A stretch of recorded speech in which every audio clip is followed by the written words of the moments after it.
Hi guys! ముందైతే మన channel 1000 subscribers దాటిపోయింది. సో, ఫస్ట్ నుంచి నన్ను సపోర్ట్ చేసిన మీ అందరికీ వెరీ, వెరీ హార్ట్‌ఫుల్ థాంక్స్ అండి. అండ్ నన్ను ఇట్లాగే సపోర్ట్ చేయాలనుకుంటే మీరు చేయాల్సింది ఏం లేదండి. Just whenever I post a video, నేను వీడియో పెట్టిన ప్రతిసారి జస్ట్ ఒక లైక్ కొట్టండి చాలు. మీరు లైక్ కొడితే యూట్యూబ్ ఆల్గోరిథం వల్ల నా వీడియోకి మంచి మంచి రీచ్ వస్తది. సో, ఇంకా లాగ్ లేకుండా వీడియోలోకెళ్ళిపోదాం. 'రామాయణ్' మూవీ నుంచి టైటిల్ ఇంట్రడక్షన్ 'రామ' అని చెప్పి ఒక టీజర్ వదిలిర్రు. టీజర్ వచ్చిన నెక్స్ట్ మినిట్ నుంచే మొత్తం సోషల్ మీడియా మొత్తం తగలబడిపోతుంది. రచ్చరచ్చ చేస్తున్నారు. కొంతమంది 'రణబీర్ కపూర్' కంటే 'ఆదిపురుష్'లో 'ప్రభాసే' బెటర్ అంటున్నారు. కొంతమంది వచ్చేసి 'రణబీర్ కపూర్' రాముడిలాగా సెట్ కాలే అంటున్నారు. వీటికి తోడు టీజర్ లో అక్కడక్కడ అట్టముక్కలు వేసిన రాక్షసులు, ఆ వీడియో గేమ్ నుంచి బయటకు వచ్చిన రాక్షసులు లెక్క కనిపిస్తున్నారు. And heavy usage of AI and CGI అని చెప్పి ట్రోల్స్ పడుతున్నాయి. అసలు ఈ మూవీకి 4,000 బడ్జెట్ అయిందా లేదంటే ఫేక్ పబ్లిసిటీ అని చెప్పి చాలా అంటే చాలా గట్టి నెగటివిటీ స్ప్రెడ్ అవుతుంది.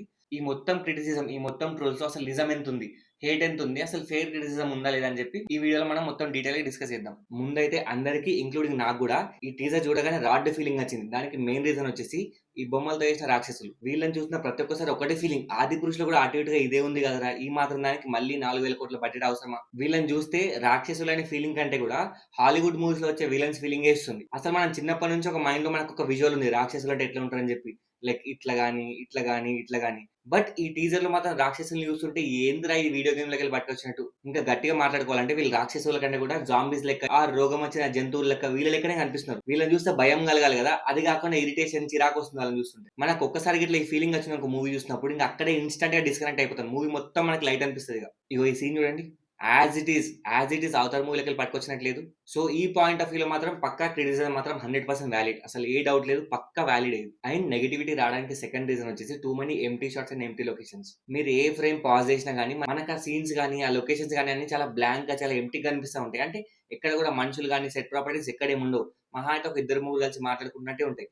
దాని వల్ల మనం ఒక మూవీ చూస్తున్నట్టు కాకుండా ఒక సెట్ లో ఉన్న ఫీలింగ్ మాత్రమే వస్తుంది. మీకు రిఫరెన్స్ లా కావాలంటే కన్నప్ప మూవీ తీసుకోవచ్చు. యాజ్ ఇట్ ఈస్ ఆ మూవీలో కూడా జస్ట్ మనుషులు మాత్రం అక్కడెక్కడ ఉంటారు, మిగతా అంత లొకేషన్స్ అన్ని బ్లాంక్ ఉంటాయి. దీని వల్ల ఒక క్లారిటీ వచ్చేసింది ఈ సినిమా కూడా మొత్తం సెట్ లో తీసిరని చెప్పి. అదే గానీ ఆ ప్లేస్ లో మొత్తం జనాలు నిండుగా ఉండి, ఆ సెట్ ప్రాపర్టీస్ ఉండి, లైక్ రథాలు గానీ, శిల్పాలు గానీ, బల్లాలు గానీ, పెయింటింగ్స్ గానీ, కత్తులు, బాణాలు ఇవన్నీ ప్రాపర్ గా డిజైన్ చేసి ఉంటే మనకు ఆ ఫీలింగ్ వచ్చేది కాదు. ఈ టీజర్ లో అదే క్లారిటీ కనిపిస్తుంది, ఒక సెట్ లానే కనిపిస్తుంది తప్పితే ఒక ప్రాపర్ లొకేషన్స్ అయితే ఉన్నట్టు అనిపించలే నాకైతే.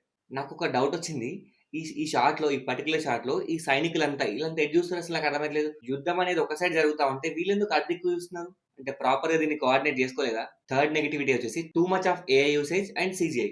రాముడు వనవాసానికి వెళ్ళినట్టు చూపించిన ప్రతి ఒక్క సీన్, ప్రతి ఒక్క షాట్ ఇది విఎఫ్ఎక్స్ లో జనరేట్ చేసిందే. ఈ సీజీఐ గానీ, ఈ ఏఐ గానీ కొన్ని సీన్స్ లో ఉంటే బానే ఉంటది. బట్ మూవీ మొత్తం ఇదే ఉందనుకో, వనవాసం సీన్స్ అన్ని ఆటోమేటిక్ గా మనం డిస్కనెక్ట్ అయిపోతాం. అండ్ నాకు అర్థం కాని ఏంటంటే ఇండోర్ లొకేషన్స్ ఉన్నాయి, కోట ఉంది, వాటిలలో సెటిల్ వేసుకొని తీస్తే ఒక అర్థం ఉంది. బట్ ఎక్కడైతే రాముడు వనవాసంకి వెళ్తాడో, అడవికి వెళ్తాడో, ఈ అడవిలో తీయచ్చే సీన్స్ అన్ని ఎందుకు వాటిలో కూడా సెట్ చేసి మొత్తం ఇండోర్ లో తీయడం? దాని వల్ల వచ్చే బెనిఫిట్ ఏముంది నాకు అర్థం కావట్లేదు. కొంచెం రీసెర్చ్ చేసి మంచి రియల్ లొకేషన్స్ ఐడెంటిఫై చేసి అక్కడ షూటింగ్ చేస్తే మీకు ఎంత సేవ్ అవుతుంది. అండ్ మూవీ కూడా ఒక ఆథెంటిసిటీ క్రియేట్ అవుతుంది ఇట్లా రియల్ లొకేషన్స్ తీస్తే. కొన్ని షార్ట్స్ కానీ సీన్స్ కానీ పాజ్ చేసి చూస్తే అసలు ఇలాంటి అవుట్పుట్ ని ఎట్లా జనరేట్ చేసారు, ఇలాంటి అవుట్పుట్ ని అసలు ఎట్లా అప్రూవ్ చేసారు, దీన్ని మూవీలో ఎట్లా పెట్టుకుంటున్నారని చెప్పి ఒక డౌట్ వస్తుంది. గట్టిగా మాట్లాడితే నిజంగా 4,000 కోట్ల బడ్జెట్ అయిందా? ఈ మాత్రం షార్ట్స్ కి 4,000 కోట్ల బడ్జెట్ కావాలనిపిస్తుంది.